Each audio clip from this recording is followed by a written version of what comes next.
kulanti wacan daawadayaal halkan waa shabakada wararka ee Dugaal TV ku soo dhawaada barnaamij wareedkeena xilligan qodobada aad ku daawan doontaan hadduu rabbi qadarana waxa ka mid noqonaya gudoomiyaha golaha shacabka baarlamaanka federaalka Soomaaliya Sheekh Aadan Maxamed Nuur Aadan Madoobe oo si weyn uga soo horjeestay xukuumadda uu hogaaminayo Ra'iisul Wasaare Xamse Cabdi Bare xilli Sheekh Aadan Madoobe meediya u marsiiyay xukuumadda Soomaaliya kuna dhaliilay in ay hanaankii ay u mareen deeq-bixiyaasha deeqii ay ugu talagaleen Soomaaliya gobol qaar la siiyay sida halka uu tilmaamay in gobolada qaarna deeqii loogu talagalay la gacan bidixeeyay hadalkan Sheekh Aadan Madoobe ayaa ku soo beegmaya xilli xukuumadda Soomaaliya ay culeysyo badan kala kulmayso maamulada qaar wararka qaarna waxay tibaaxayaan in Ra'iisul Wasaare Xamse Cabdi Bare iyo gudoomiyaha golaha shacabka baarlamaanka federaalka Soomaaliya Sheekh Aadan Maxamed Nuur Aadan Madoobe maalmihii la soo dhaafay uu xiriirkoodu u soo wanaagsaneen xoogii ugu dambeeyay dagaalka ka dhex qarxay xukuumadda Soomaaliya iyo golaha shacabka ayaan idiin soo gudbin doonaa daawadayaal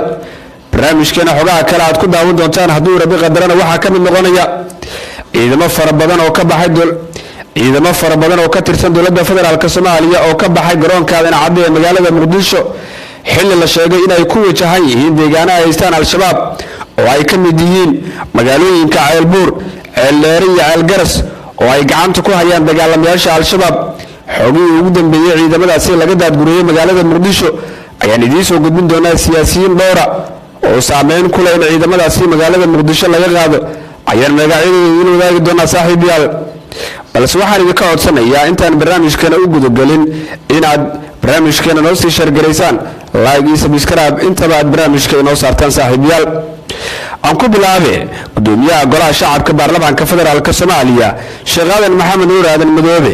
ayaa meediya u marsiiyay xukuumadda Soomaaliya dhaliilo aad u badan isagoo tilmaamay in xukuumaddu hanaanka ay u martay deeq-bixiyaasha deeqii ay ku taakulayeen dowladda Soomaaliya oo loogu talagalay dadka abaaruhu ay saameeyeen aysan si wanaagsan u marin isagoo tilmaamay in gobolada qaar deeqaha si wanaagsan loo gaarsiiyo halka gobollo uu ku sheegay inay ka mid yihiin maamulku isagu ka soo jeeday ee Koonfur Galbeed Soomaaliya deeqii loogu talagalay aan si wanaagsan loo gaarsiinin gudoomiyaha ayaa dhaliisha howliyay Ra'iisul Wasaaraha xukuumadda federaalka Soomaaliya Xamse Cabdi Bare oo uu ku dhaliilay in xukuumaddiisu aysan xamili karin in ay maamulaan sidoo kale dadka ay gaarsiiyaan deeqaha loogu soo dhiibay oo ay ugu soo bixiyeen deeq-bixiyaasha taageerada dowladda Soomaaliya sidoo kale Sheekh Aadan Madoobe gudoomiyaha golaha shacabka baarlamaanka federaalka Soomaaliya waxa uu sheegay in wasiirka wasaaradda arrimaha gudaha xukuumadda federaalka ee dib u heshiisiinta Soomaaliya Axmed Macalin Fiqi oo arrintan si weyn ama kaalin weyn uu ku leeyahay xilli uu sheegay in deegaanada ay ka mid yihiin maamulka Galmudug iyo sidoo kale maamulada kale ee uu sheegay inay ka mid tahay maamulka Hirshabeelle deeqii loogu talagalay si wanaagsan loo gaarsiiyay Sheekh Aadan Madoobe hadalkiisa ayaa ku soo beegmaya xilli culeysyo badan ay la kulmayaan xukuumadda Soomaaliya iyo waliba Ra'iisul Wasaare Xamse Cabdi Bare oo maamulada dowladaha xubnaha ka dowladda federaalka Soomaaliya aan ka helin taageero buuxdo walow wararka qaar ay tibaaxayaan in Ra'iisul Wasaare Xamse Cabdi Bare wasiirka koowaad ee xukuumadda federaalka Soomaaliya iyo gudoomiyaha golaha shacabka baarlamaanka federaalka Soomaaliya iyo maalmihii la soo dhaafay oo xiriirkoodu wanaagsaneen halka wararka qaarna ay tibaaxayaan in ay isku baysanayaan madaxweynaha dowlad goboleedka Jubbaland Axmed Maxamed Islaam Axmed Madoobe iyo gudoomiyaha golaha shacabka baarlamaanka federaalka Soomaaliya Aadan Maxamed Nuur Aadan Madoobe oo labaduba ahaa siyaasiyiin ku soo gaamuray siyaasadda Soomaaliya muddo fogna saaxiibo ku ah siyaasaddan iyagoo la sheegay inay isku baysanayaan qaabkii ay ugu soo horjeesan lahaayeen xukuumadda cusub ee Soomaaliya oo la rumaysan yahay inay tahay xukuumaddii ugu mucaaradka baneed abid ee soo martay Soomaaliya xilli ay mucaaradada ugu badan ay kala kulmayaan maamul goboleedyada dalka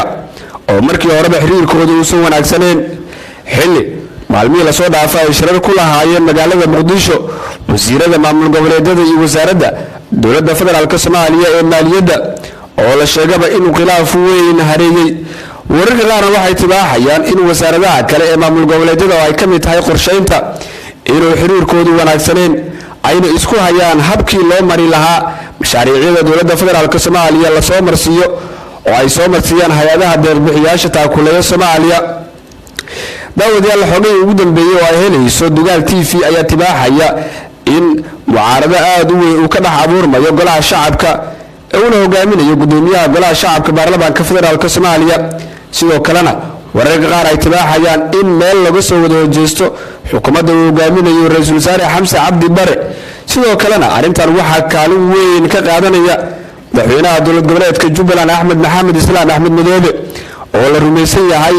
in keenista wasiirka koowaad ee xukuumadda federaalk soomaaliya xamse cabdi bare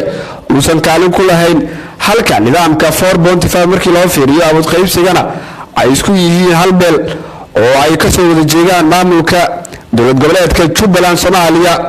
oo isaguba muddooyinkii la soo dhaafaba uu hareeyay khilaaf aad u xoogan dhanka kale haddii aynu eegno ciidamo aad u tiro badan ayaa maanta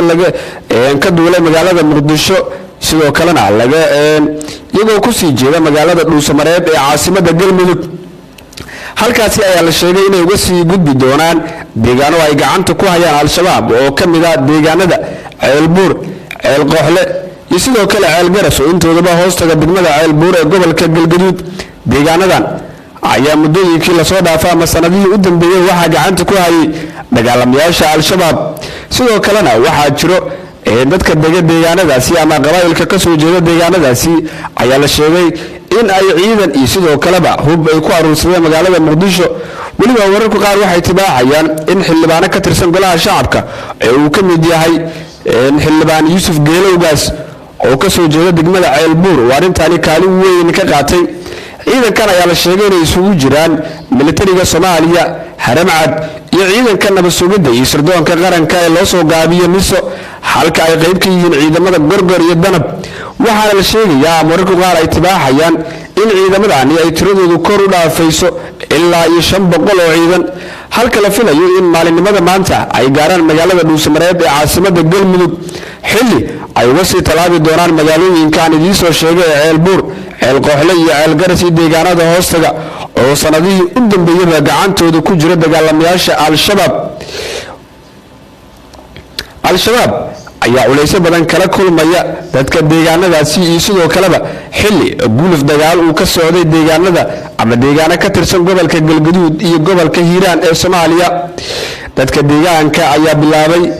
inay iska dulqaadaan al-shabaab iyagoo hubkoodii qaatay halka social media lagu arkayay odayaal oo daadooda ay u dhaxayso 80 ilaa 90 hubkoodii ay qaateen sidoo kalena ay sheegeen in xitaa caruurtoodii ay qayb ka yihiin dagaalada lagula jiro dagaalamayaasha al-shabaab waxaa muuqataba inuu socdo qorshihii ugu dambeeyey ee al-shabaab looga saarayo deegaanada ay ka haystaan gobolada galgaduud iyo hiiraan sidaasi waxaa yiri mid ka mid ah khubarada ku takhasusay arrimaha amniga halka daawadayaal wararka kale aan helayno ay tibaaxayaan in siyaasiyiin kale oo ka mid ah dowladda federaalk soomaaliya oo badankood ay yihiin xildhibaano iyo wasiiro iyaguna ay qorsheynayaan in deegaanadooda ay gaarsiiyaan ciidamo aad u tiro badan halka la sheegaya in deegaanada kale ay ka mid yihiin deegaanada isugu jira ceeldheere iyo sidoo kale deegaanada hoostagaba iyaguna qorsheynayaan xildhibaanada iyo siyaasiyiinta ka soo jeeda ama ku matala dowladda federaalk soomaaliya inay halkaasi ay geeyaan ciidamo aad u tiro badan wararkii ugu dambeeyay ee dugaal TV na daawadayaal wanagin